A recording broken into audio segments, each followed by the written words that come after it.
Deseo usted sepa acerca de la segunda venida del Señor Jesucristo. Y Judas nos dice lo que él ha aprendido al respecto del profeta Enoc.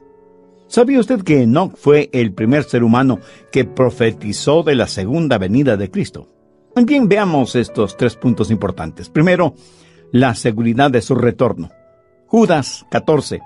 De estos también profetizó Enoc, séptimo desde Adán, diciendo: He aquí vino el Señor con sus santas docenas de millares. Y aunque es cierto que el Señor no ha regresado todavía, el profeta Enoc en el Antiguo Testamento dice que ya vino. Escúcheme, Enoc vio la segunda venida del Señor como un hecho real.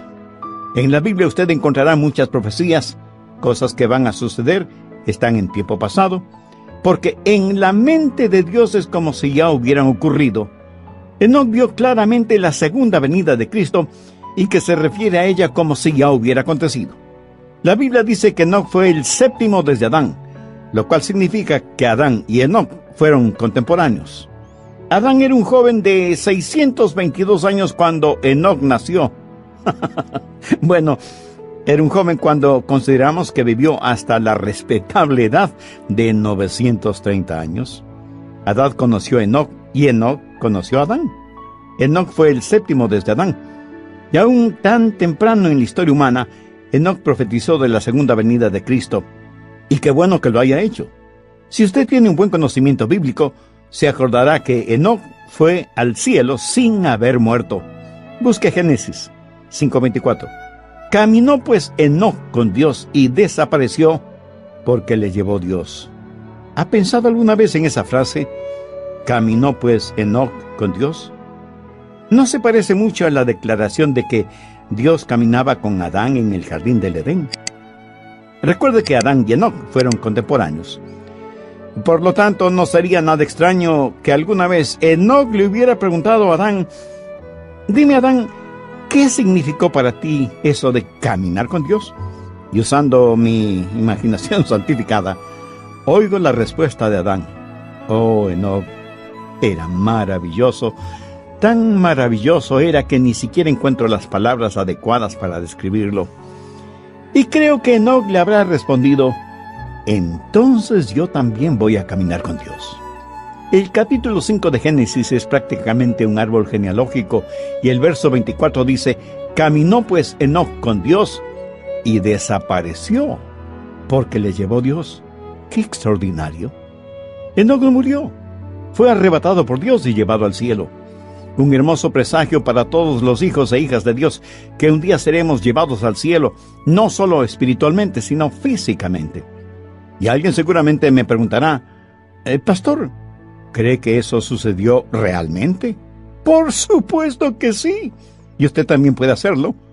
Anote Hebreos 11:5. Por la fe Enoc fue traspuesto para no ver muerte, y no fue hallado porque lo traspuso Dios. La idea aquí es que la gente lo buscó, pero jamás lo encontraron, porque Dios mismo se lo llevó al cielo. Y aquí tenemos además un precedente histórico que tiene que ver con Elías y Eliseo. Busque Segunda de Reyes 2:11.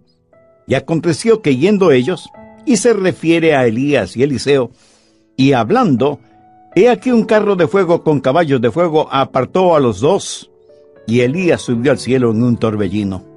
Ahora busque 1 Tesalonicenses 4, los versos 16 y 17, porque el Señor mismo con voz de mando, con voz de arcángel y con trompeta de Dios, descenderá del cielo, y los muertos en Cristo resucitarán primero. Luego nosotros los que vivimos, los que hayamos quedado, seremos arrebatados juntamente con ellos en las nubes para recibir al Señor en el aire, y así estaremos siempre con el Señor. ¿Lo ve? Nos encontraremos con el Señor en el aire, como sucedió con Enoc. Y así como buscaron a Enoc sin encontrarlo, a nosotros tampoco nos encontrarán. Y la gente se preguntará: ¿qué habrá pasado con nosotros? Pues que ya estaremos con el Señor. Se puede imaginar a los padres de Enoc buscando a su hijo. Y preguntaron por aquí, y preguntaron por allá, pero no lo encontraron porque lo había traspuesto Dios. Enoc es un retrato de lo que va a suceder con los hijos de Dios durante el rapto de la iglesia, cuando Jesús descienda del cielo con poder y gloria, y los muertos en Cristo resucitarán primero, y juntamente con quienes estén vivos, serán arrebatados para encontrarnos con el Señor en el aire.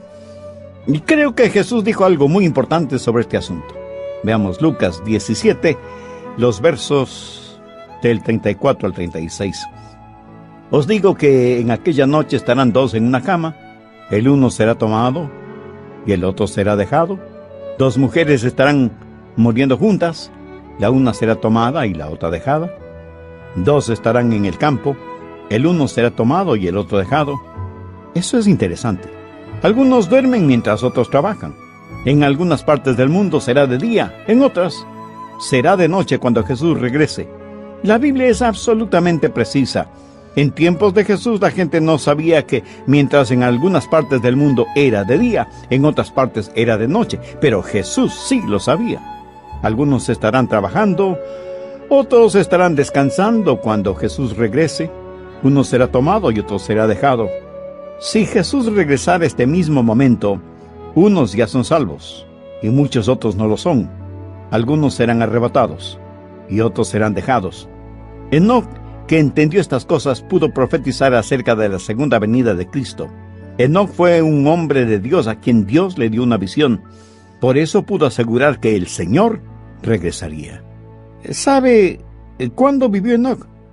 Vivió en ese tiempo descrito en la Biblia como los días de Noé. Como Enoc vivió antes del diluvio, los días de Enoc y los días de Noé son los mismos. Jesús dijo en Mateo 24:37, mas como en los días de Noé, así será la venida del Hijo del Hombre. Ahora ponga atención a lo que Jesús sigue diciendo en el verso 38, porque como en los días antes del diluvio estaban comiendo y bebiendo, casándose y dándose en casamiento, hasta el día en que Noé entró en el arca.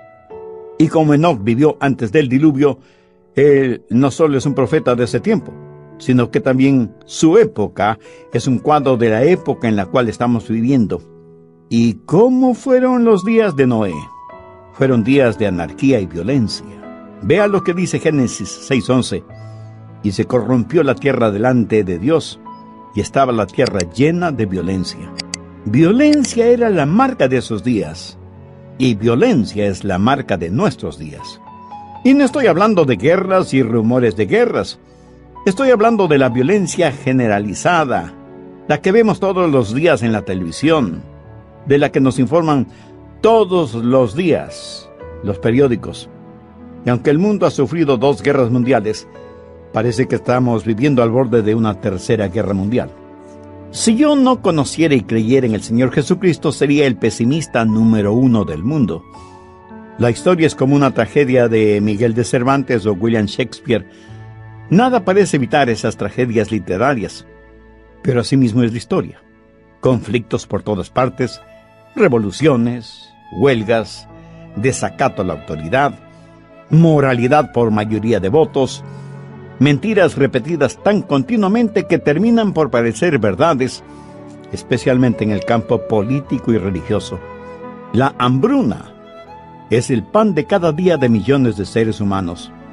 Nadie está seguro caminando en las calles de su propio vecindario. Las casas parecen cárceles por las protecciones de hierro en puertas y ventanas, y ni siquiera las alarmas de seguridad son tan seguras para protegernos de robos y violencias. Los días de Enoc no solo fueron días de anarquía, sino de apostasía. Vayamos a Génesis 6:5. Y vio Jehová que la maldad de los hombres era mucha en la tierra, y que todo designio de los pensamientos del corazón de ellos era de continuo solamente el mal. La frase designios de los pensamientos significa que ellos en forma muy cuidadosa se inventaban malvadas e impías filosofías. Dejaron de lado los mandamientos, estatutos y ordenanzas de Dios para seguir filosofías humanas, teologías moldeadas de acuerdo a sus intereses personales. Trataron de forzar a Dios dentro de sus moldes sucios y malvados. Así fueron los días de Enoc, días de anarquía, días de apostasía, pero primordialmente fueron días de apatía. En las arenas religiosas del mundo tenemos a los fanáticos, que Dios nos libre de ellos, a los fervorosos, que Dios nos dé más de ellos, y a los apáticos, que Dios tenga misericordia de ellos. Ahora, ¿en qué categoría se catalogaría usted? No hay nada más peligroso que un fanático religioso. No hay nada más inspirador que un creyente fervoroso. Y en general, no hay nada que nos cause más disgusto que una persona apática. Anhelo que usted sea una persona fervorosa en las cosas de Dios. Y si usted aún no tiene una relación personal con Dios por medio del Señor Jesucristo, este es el momento apropiado para hacer esa decisión. Arrepiéntase de sus pecados. Pídale perdón a Dios. Deposite su confianza y fe en el Señor Jesucristo, quien murió por usted en la cruz para perdonarle, limpiarle, sanarle y darle una nueva vida, vida abundante y eterna.